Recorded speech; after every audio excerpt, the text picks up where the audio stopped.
Bonjour et bienvenue. Aujourd'hui, on va décortiquer ensemble le manifeste de la liberté de Christian Michel.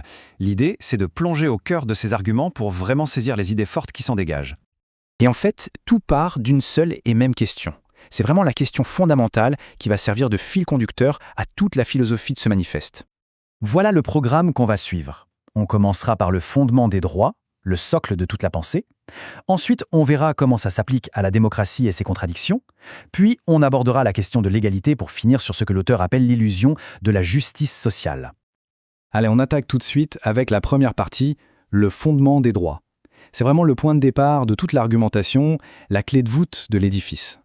Alors le concept central, vraiment celui sur lequel tout repose, c'est ce que l'auteur appelle la propriété de soi. L'idée est simple en fait. Chaque être humain est par nature propriétaire de sa propre personne, de son corps, de ses talents. Et à partir de là, le point crucial, c'est que tous les droits de l'homme, absolument tous, découlent de ce principe. Du coup, une agression, c'est quoi ? Eh bien, c'est tout simplement une atteinte à cette propriété de soi. C'est aussi simple que ça dans cette logique. Bon, maintenant qu'on a posé cette base de la propriété de soi, voyons comment l'auteur l'utilise pour analyser et même critiquer nos systèmes politiques modernes. Alors là, on a une opposition assez frappante. D'un côté, l'idée de base de la démocratie, c'est de dire les citoyens sont assez responsables pour gérer leur vie privée, donc ils le sont aussi pour les affaires publiques. Mais de l'autre, ce que l'auteur appelle la corruption de la démocratie, la social-démocratie, eh bien elle part du principe inverse. Elle considère que les citoyens ne sont pas capables de gérer leur propre vie, mais paradoxalement qu'ils seraient aptes à diriger celle des autres. C'est présenté ici comme une contradiction fondamentale. Et cette critique, elle ne s'arrête pas là. Pour l'auteur, des systèmes comme la social-démocratie ou le socialisme sont vus comme une violation directe du principe de propriété de soi. Pourquoi ? Parce qu'ils cherchent à limiter ou à supprimer le droit de chacun à disposer librement de sa propriété. La démocratie, selon cette vision, serait alors détournée pour permettre aux plus forts politiquement d'exploiter les plus faibles.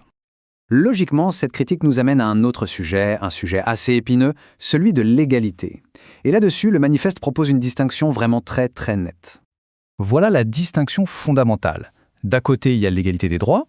Pour l'auteur, c'est la seule égalité qui soit vraiment concevable et réalisable, c'est-à-dire que tout le monde doit être soumis aux mêmes règles.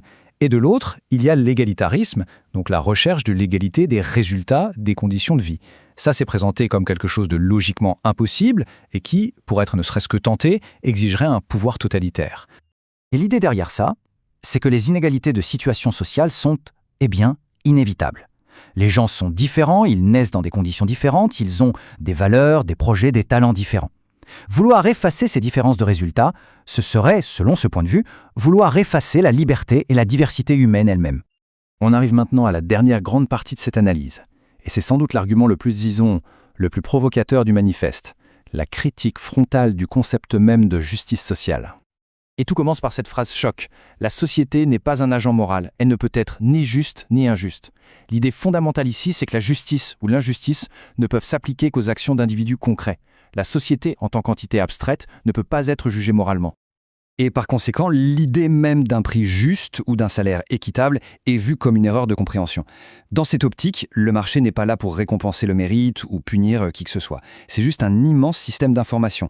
Les prix nous disent ce qui est rare, ce qui est demandé, et ça permet de guider la production. C'est tout, ce n'est pas moral, c'est mécanique. Et c'est là qu'intervient un concept clé du manifeste, la spoliation légale. Qu'est-ce que ça veut dire ?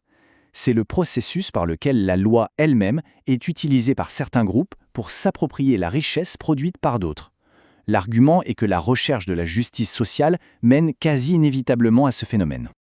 Alors comment est-ce qu'on en arrive à cette spoliation légale ? Le raisonnement est présenté en 3 étapes. D'abord, l'objectif de la justice sociale.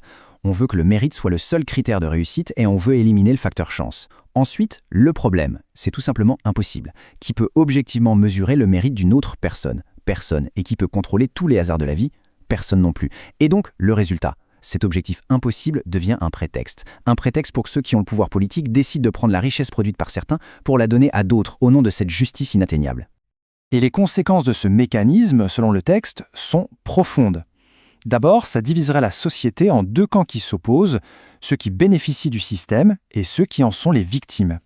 Surtout, ça remplacerait les inégalités naturelles, qui viennent de la capacité de chacun à produire, par des inégalités politiques, qui viennent de la proximité avec le pouvoir.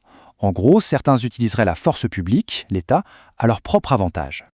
Et l'auteur termine sa critique avec une charge assez virulente, notamment contre la pensée marxiste. Pour lui, l'idée qu'il y aurait de l'exploitation dans un échange libre et consenti est un mensonge qui ne servirait qu'à donner une justification intellectuelle à des sentiments comme le ressentiment ou la jalousie. Et on termine donc sur cette question en suspens, qui est finalement le grand défi posé par ce manifeste.